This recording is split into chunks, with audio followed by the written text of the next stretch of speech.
Anybody can cook with Mehjabeen।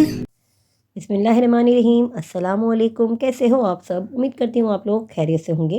मैं हूँ महजबीन मुदस्सर सैयद और आप देख रहे हैं मेरा channel anybody can cook with Mahjabeen. तो आज हम स्टार्ट करने जा रहे हैं मनाली ब्लॉग का पार्ट 2। तो चलिए बगैर देरी के स्टार्ट करते हैं।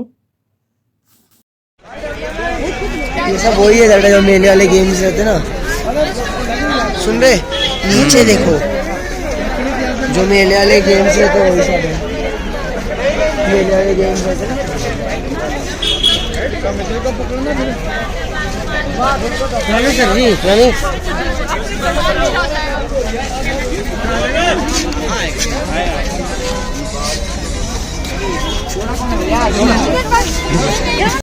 तो अब हम पहुंच गए हैं हदिम्बा पॉइंट पे। तो बहुत ही फेमस पॉइंट है ये मनाली का।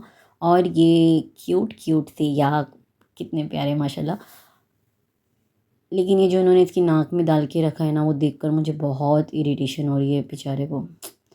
अच्छा, अभी ये जो पीछे है आपको झाड़ नज़र आ रहे हैं ना, ये देवदार के झाड़ हैं जो कि एकदम आसमान को छूते हुए नज़र आते हैं। ऐसा लगता है आसमान को टच कर रहे हैं और बहुत ही खूबसूरत लगते हैं देखने में। और ये हदिम्बा पॉइंट जो है, इधर हदिम्बा मंदिर भी है। देखिए अभी हम जा रहे हैं हदिम्बा मंदिर की तरफ। तो ये हदिम्बा मंदिर जो है बहुत ही फेमस मंदिर है मनाली का। और बहुत सी मूवीज़ में आपने इसे देखा होगा, काफ़ी सारी मूवीज़ की शूटिंग यहाँ पर होती है और बहुत लंबी लाइन लगती है अंदर जाने के लिए। तो जैसे मैंने आपको बताया था कि हम सुबह में 7:30 बजे मनाली पहुँचे थे। फिर हमने, क्योंकि हम रात भर के थके हुए थे और एक दिन पहले 36 घंटे टोटल हम ट्रैवलिंग में फंसे हुए थे, तो हम 2 घंटा हमने आराम किया। और क्योंकि आज फ्राइडे का दिन था तो फिर नमाज के बाद हम 2 बजे के बाद निकले घर से। और 2 बजे के बाद पहले हमने खाना खाया और उसके बाद हम फिर सीधा यहाँ पर आ गए, क्योंकि मैंने बताया था कि सर्दियाँ हैं तो यहाँ बहुत जल्दी अंधेरा हो जाता है। और ये हिल स्टेशन वगैरह पे क्या, अंधेरे के बाद तो ऐसा लगता है कुछ काम नहीं है। तो यहाँ पे ये देखिए कितनी लंबी लाइन लगी हुई है अंदर दर्शन करने के लिए। और इसके पीछे है वन विहार, तो हम अब वहाँ चलते हैं। तो ये है वन विहार जो कि बहुत ही फेमस पार्क है मनाली का। और इसके पीछे बोटिंग भी होती है। यहाँ पे 5 रुपये एंट्री फ़ीस लगती है। और ये बहुत ही प्यारे यहाँ पर झाड़ वगैरह हैं और बहुत ही प्यारे प्यारे बर्ड्स। यहाँ पर जब आप सुबह में आओगे ना तो बहुत ही प्यारे आपको अलग अलग तरह के बर्ड्स देखने मिलते हैं। और बहुत ही सुकून और एकदम शांति भरा माहौल है। एकदम ज़रा भी शोर शराबा नहीं, बस बर्ड्स की आवाज़ और बहुत ही प्यारा माहौल यहाँ पे लगता है। और ये देखिए बिल्कुल सामने है हदिम्बा मंदिर के बिल्कुल पीछे की तरफ यहाँ पे ये वन विहार है। तो अगर आप यहाँ पर आते हो तो एक साथ आपको 2 पॉइंट देखने के लिए मिल जाते हैं। आप वन विहार भी देख लेते हो और हदिम्बा मंदिर भी। मनाली के आगे आता है ओल्ड मनाली और ओल्ड मनाली की तरफ से ही एक रोड जाता है हदिम्बा पॉइंट की तरफ। तो हदिम्बा पॉइंट पे आप जब जाते हो तो एक साथ आप फिर 3 चीज़ें देख सकते हो। पहले आप ओल्ड मनाली भी देख सकते हो, उसके बाद में हदिम्बा मंदिर और वन विहार भी, आप तीनों चीज़ें एक साथ वहाँ पर देख सकते हो। और बहुत सारी एक्टिविटीज़ भी होती है हदिम्बा पॉइंट पर, जैसे आप याक वगैरह की सवारी कर सकते हो। 50 रुपीज़ वो लोग चार्ज करते हैं याक पर बैठकर फ़ोटो खिंचाने का और 200 वो लोग चार्ज करते हैं याक की सवारी कराने का। उसके अलावा ट्रेडिशनल ड्रेसेस भी वहाँ पर अवेलेबल होते हैं जो कि आप पहन के फ़ोटोज़ वगैरह खिंचा सकते हो। तो अब हम जा रहे हैं मॉल रोड। और अब हम पहुँच चुके हैं मॉल रोड। तो बहुत ज़्यादा ही रौनक है यहाँ पे। और दूसरे बहुत सारे हिल स्टेशन की तरह ना यहाँ का भी जो है मॉल रोड मुझे बहुत ज़्यादा महंगा लगा। काफ़ी सारी चीज़ें यहाँ पे डबल और ट्रिपल प्राइस में ये लोग बेचते हैं।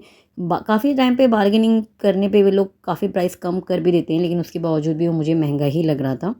और ये है मेरा भाई रिजवान जो कि हमारे साथ यहाँ पर आया था। बाकी सब तो ठीक है, लेकिन इसकी मूछें बड़ी गंदी लगती है मुझे। एकदम रणवीर सिंह की तरह बड़ी बड़ी अजीब सी मूछें करके घूम रहा है। इसकी मूछें तो मुझे आज कटवानी ही है। और बहुत ही प्यारा माहौल, ये एकदम रौनक लग रही है यहाँ पे।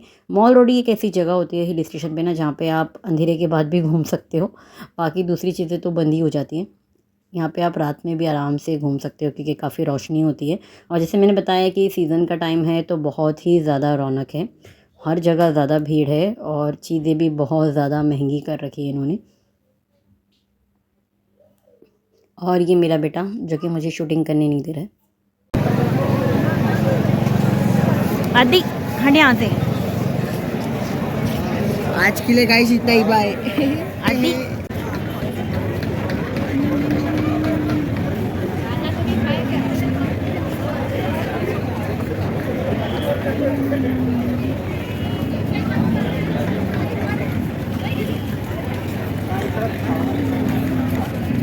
ले दीदी यार।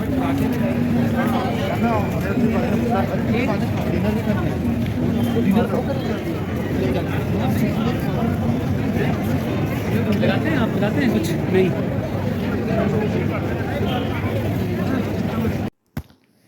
तो ये है अगला दिन, अगले दिन की सुबह के 8:30 बज रहे हैं और हम बहुत जल्दी ही घर से निकल गए थे क्योंकि ड्राइवर अंकल ने कहा था कि हमें जहाँ जाना है वहाँ बहुत ट्रैफिक हो जाता है अगर हम लेट निकलेंगे तो, और बहुत ज़्यादा भीड़ भी मिलेगी, तो इसलिए हमें जल्दी निकलना चाहिए।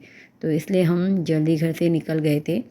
तो हम घर से तो निकल गए थे 7 बजे और अभी हो रहे हैं 8:30। तो हमने इतनी जल्दी हम निकले थे तो हमने नाश्ता भी नहीं किया था, बस चाय पी थी और रास्ते से ही चाय पी ली थी और बस हम ऐसे ही बगैर नाश्ते के जा रहे थे। हम सोच रहे थे कि वहाँ पॉइंट पे चलकर हम नाश्ता कर लेंगे, ऐसा हमारा प्लान था।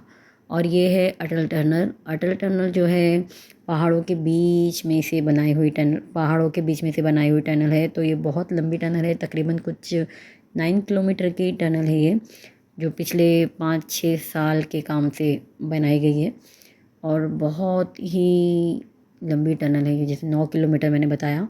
और ये यहाँ पे टनल जो है ख़त्म हो गई।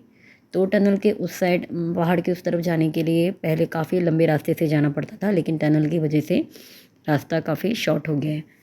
तो यहाँ पर ये है बीस रिवर, जो कि मनाली की बहुत ही फेमस रिवर है। इसका पानी एकदम ग्लास के जैसा साफ़ और शफाफ पानी है और बहुत ही खूबसूरत है ये रिवर। काफ़ी जगह इसमें भी पानी, अब यहाँ पे जो है ना, अभी बर्फ़ जमना, जैसे कि हम बर्फ़ को देखने स्नोफॉल देखने के लिए आए थे।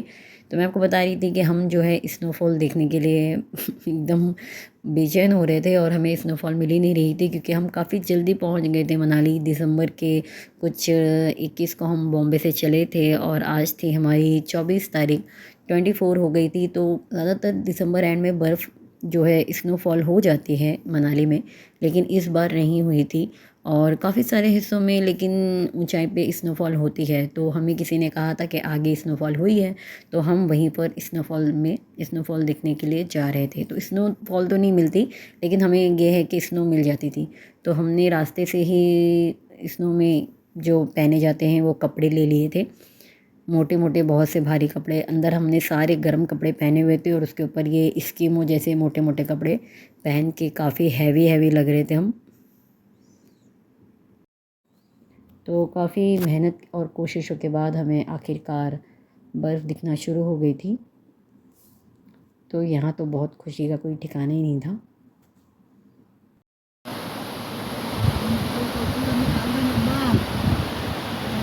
हाँ बेटा,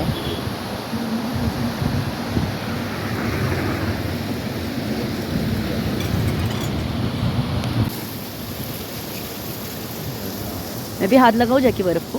जाओ। लगा ना तेरे वीडियो में। हाँ हाँ, क्या बर्फ़ है, क्या खेल रहे? अभी तक क्या चल भाई जाओ, ले लो। अभी पकड़, हाथ पकड़ के।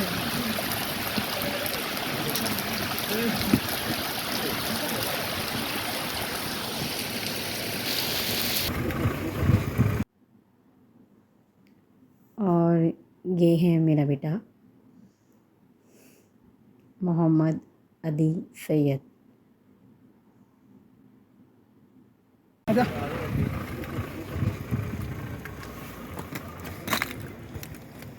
तोड़ दो, खा लो, खा ले। आदि तोड़ के खा ले उसको। हाँ तो नेचुरली तो हाँ तो खा लेगा तू सच में। अरे बकरे हौड़े।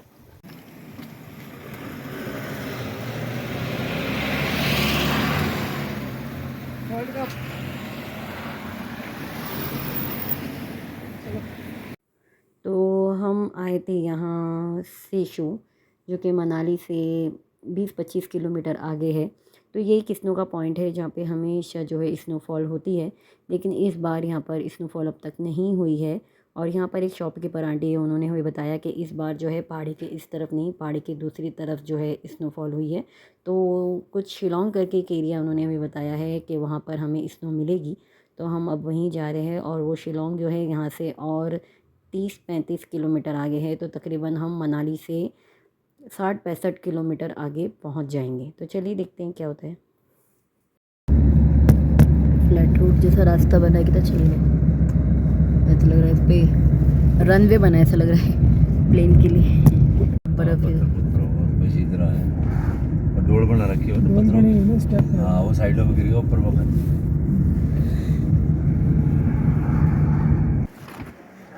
ये है नदी। ये भी इतनी मौत से ठंडी ठंडी। और अभी हम यहाँ ब्रिज पर से जाने वाले हैं उस तरफ बर्फ़ में। जैसे मैंने बताया था कि उस तरफ ज़्यादा बर्फ़ नहीं गिरी थी शीशों की तरफ, तो इसलिए हम लोग यहाँ आए। शिलोंग है इसका नाम। मेरे हस्बैंड और ये मेरा बेटा, हम लोग यहाँ पे खुद इसकी मुँह बन गए, इसकी मुँह बन गए। तो ये नदी तो इतनी मस्त लगी।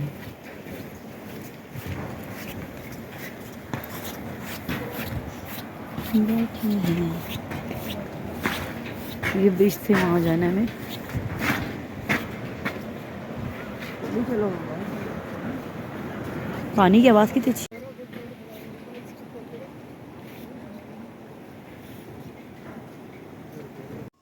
तो आखिरकार हमने स्नो ढूंढ ही ली। मनाली न सही, मनाली से 60-65 किलोमीटर आगे, लेकिन हम स्नो तक पहुंच ही गए थे।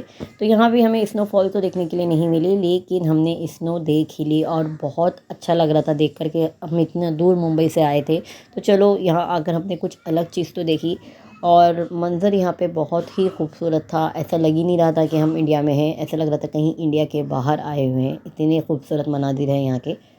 टेम्परेचर यहाँ पर बहुत ही ज़्यादा कम था, -13 बता रहा था। और क्योंकि हम बहुत ज़्यादा हाइट पे थे, तो इसलिए यहाँ पे हवा का प्रेशर भी कम होने की वजह से ऑक्सीजन लेवल भी कम था, तो उसकी वजह से सांस लेने में भी काफ़ी तकलीफ़ हो रही थी। ठंड की वजह से मुंह से वर्ड्स नहीं निकल रहे थे, कुछ का कुछ बोला जा रहा था, ज़बान ही काम नहीं कर रही थी। अगर हम कुछ दिन और लेट आए होते तो ये चीज़ हमें मनाली में भी मिल जाती, लेकिन हम काफ़ी जल्दी पहुँच गए थे, तो इसलिए हम मनाली में ये सब चीज़ें एंजॉय नहीं कर पाए।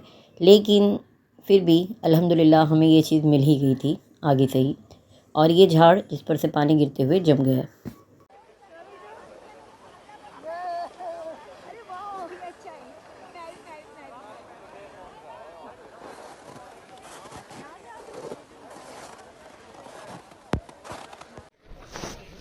यहाँ हम आ गए हैं, पहुँच गए हैं। बड़ी मुश्किल से बर्फ़ हम निकल आए। शिलोंग का एरिया है यहाँ पे बर्फ है। बच्चे के लिए नहीं सर, फिर बच्चों के लिए टायर में टायर मारो तुम। ये वीडियो निकालो तुम इनको पहले। ये मेरा भाई रिजवान और मेरा बेटा अदीन।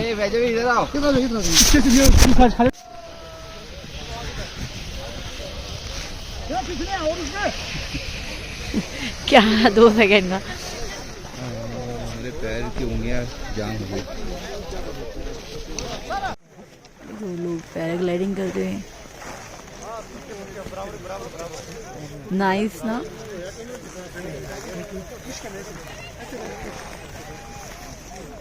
बाप रे,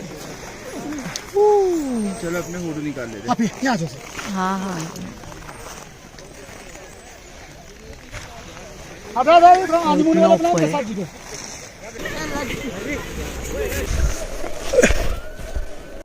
चल चल चल चल, स्लिप हो जा। सही से हो रहा, आगे हाथ से खींच अपने आप को। ये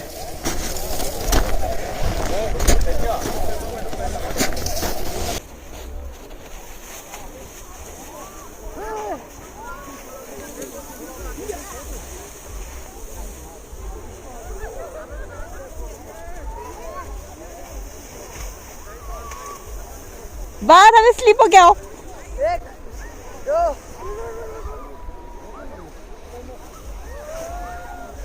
जा रहा हूँ।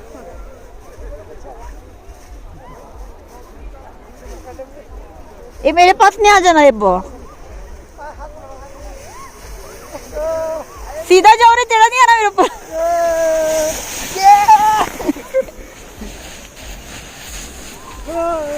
तो बच्चे बना है, सबसे बड़ा बच्चा तो यही है। सांस लेने में दिक्कत हो रही है सर। हाँ हो गया बस। अधिका क्या करते हैं?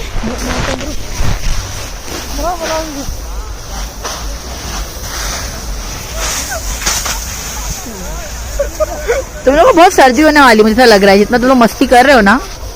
ये भाईजान तो अंदर जाके ए हदी नहीं, मेरे ऊपर नहीं।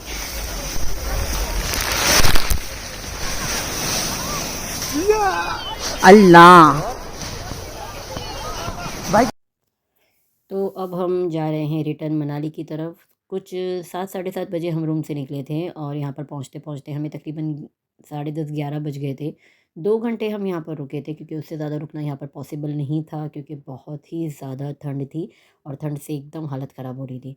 अच्छा हुआ देखिए हम जल्दी निकल गए थे, क्योंकि यहाँ पर भी जाने के रास्ते में कितनी ट्रैफिक है।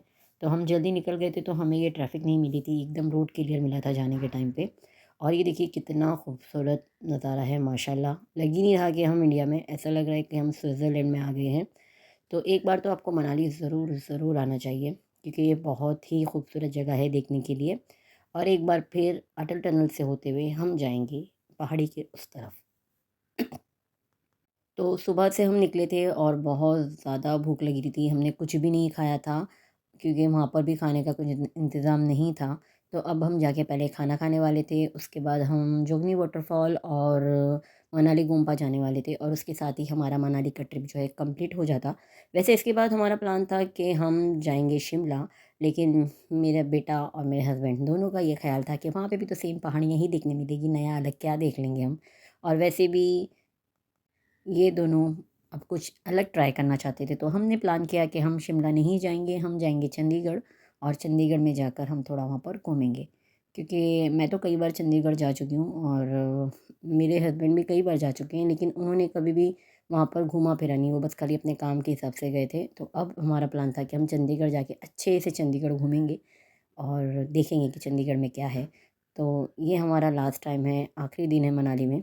इंशाल्लाह फिर आएंगे, क्योंकि बहुत अच्छी जगह है, एक बार तो आपको ज़रूर ज़रूर देखना चाहिए मनाली। तो इसी के साथ खुदा हाफिज़ मनाली।